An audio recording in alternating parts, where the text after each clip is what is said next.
Сегодня мы испытаем на прочность 100-тонным гидравлическим прессом старый, многое повидавший советский молоток.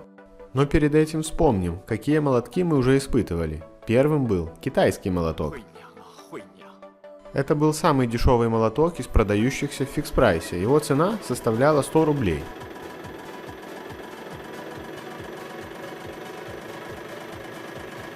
Он сдался при нагрузке чуть более 40 тонн.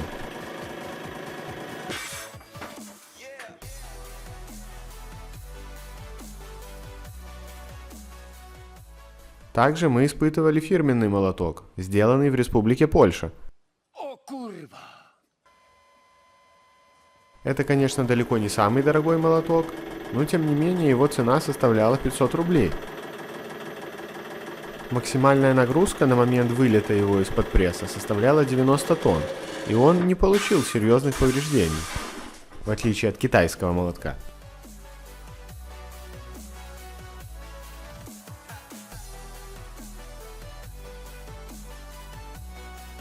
Все эти молотки примерно одинаковой формы и имеют одинаковую массу. Здесь наглядно видно, насколько более серьезное повреждение получил китайский молоток в сравнении с польским.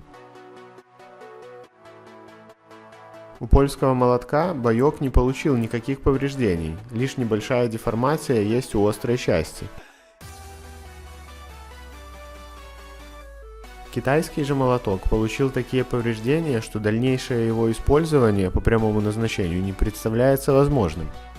А теперь проверим, насколько способен противостоять 100-тонному прессу советский ржавый молоток.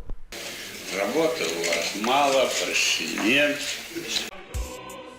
Форма его бойка существенно отличается от предыдущих двух, но массу он имеет точно такую же. Но обо всем этом через минуту, так как я слышу лязг топоров. Обязательно посмотрите это видео целиком. В этом месяце, в честь дня рождения викингов, мы разыгрываем очень крутые призы. В викингах каждый найдет свой путь. Строить или разрушать, копить или тратить, воевать или заключать союзы, отсиживаться в обороне и развивать экономику. Или все золото вкладывать в войско и нападать на все, что движется. А теперь, внимание, викинги, встречайте новый апдейт. Абсолютно новый игровой опыт, доступный всем на любом уровне. В вашем городе открылись врата в Хельхейм, таинственный мир мертвых. Вместе с выбранным воителем вы спуститесь в катакомбы, где вам в пошаговом режиме предстоит сражаться с мистическими врагами. В честь дня рождения викингов разработчики устраивают крутой конкурс. Главными призами в нем будут iPhone 12 Pro и MacBook Pro. Условия предельно просты. Чтобы получить iPhone 12 Pro, нужно дойти до 15 уровня дворца до конца ноября. А вот MacBook Pro получит тот, кто дойдет до максимального уровня дворца до конца ноября среди остальных участников. А вот лишь малая часть тех счастливчиков, обладателей призов. А за 5 лет существования викингов таких счастливчиков уже сотни. Ты можешь стать одним из них уже в этом месяце. Розыгрыш состоится 3 декабря. Каждый ваш переход по моим ссылкам помогает развивать мой канал. Качайте викингов именно по моим ссылкам и станьте героями захватывающих сражений в мире викингов. Отдельную благодарность хочу выразить подписчикам, скачавшим игру Викинги в октябре. Не забудь досмотреть это видео до конца и ищи меня в игре под ником Серия.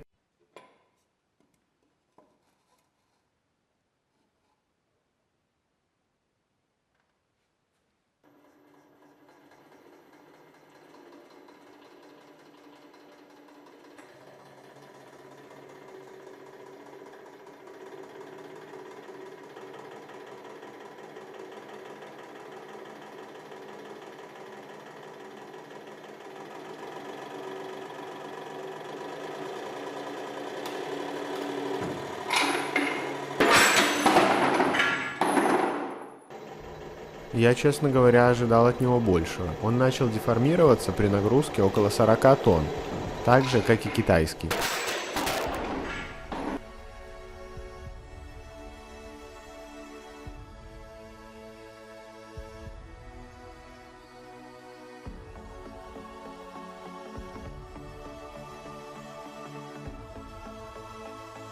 Но в отличие от китайского молотка, он при этой нагрузке не получил таких серьезных повреждений.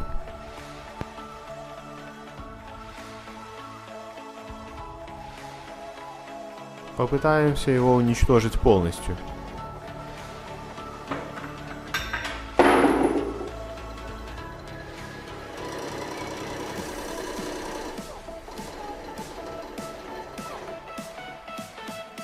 А это, оказывается, не так-то и просто. Молоток имеет такую форму, что невозможно угадать оптимальное его расположение под прессом, чтобы он не вылетел. Поэтому положим его горизонтально и используем насадку самой малой площадью контакта. Чем меньше площадь контакта при одинаковой нагрузке, тем больше разрушающая способность.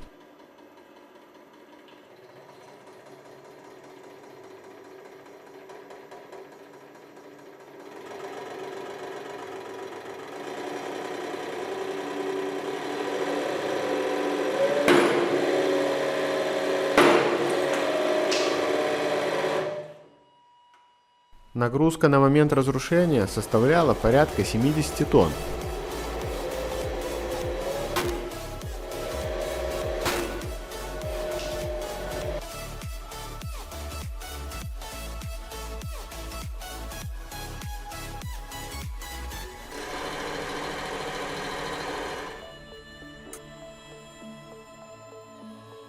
А эти осколки довольно ощутимо нагрелись. По характеру излома можно сделать вывод, что боек этого советского молотка имеет термообработку.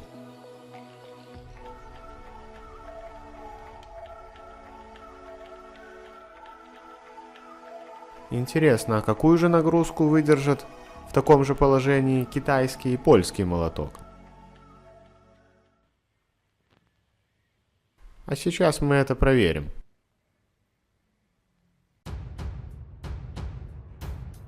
Эти два первых молотка мы испытывали примерно в конце зимы, то есть практически полгода назад. Все это время они валялись на улице под дождем. Вот так выглядит китайский молоток, весь покрыт ржавчиной. Польский же молоток, именно боек, в очень даже неплохом состоянии, чего не скажешь о его рукоятке. Рукоятка — такое ощущение, что покрыта плесенью.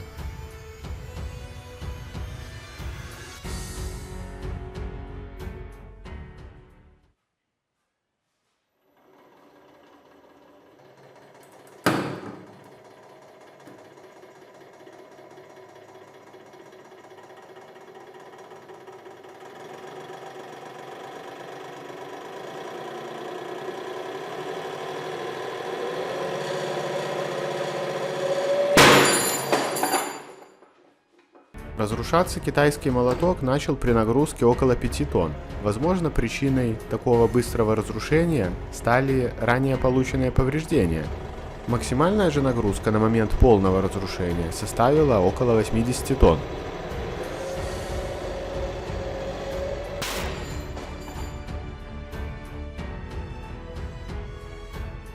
Хорошо, что на высокоскоростной камере стояла защита.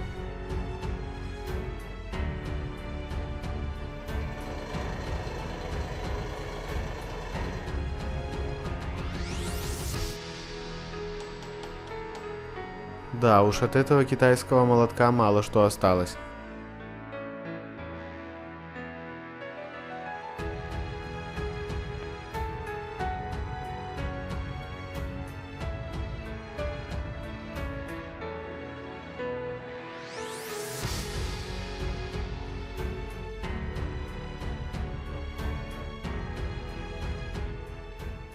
А сейчас посмотрим, на что способен польский молоток.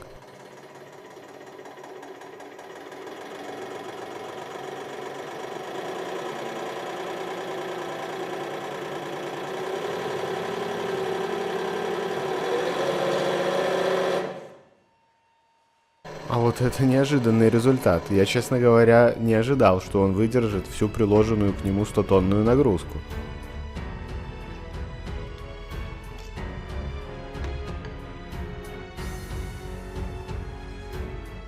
Кстати, можно заметить, насколько качественное у него покрытие. Это, скорее всего, даже не порошковая краска, а какое-то другое покрытие. Оно даже практически и не повредилось.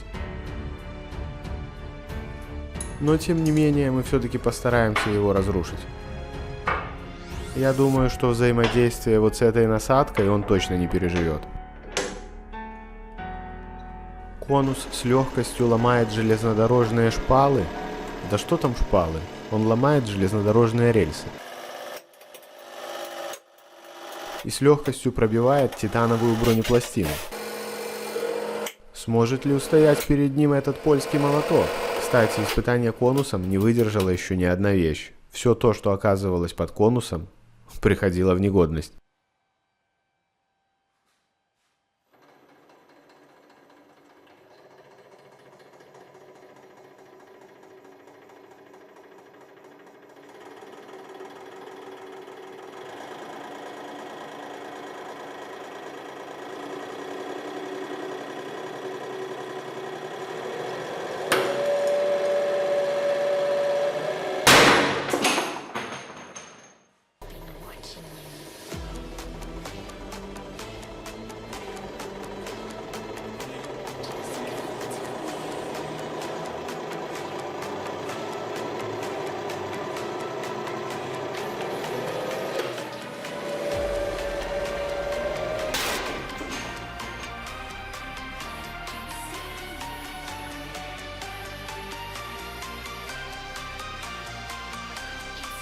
Под раздачу еще попала и нижняя подставка. А вот то, что осталось от польского молотка.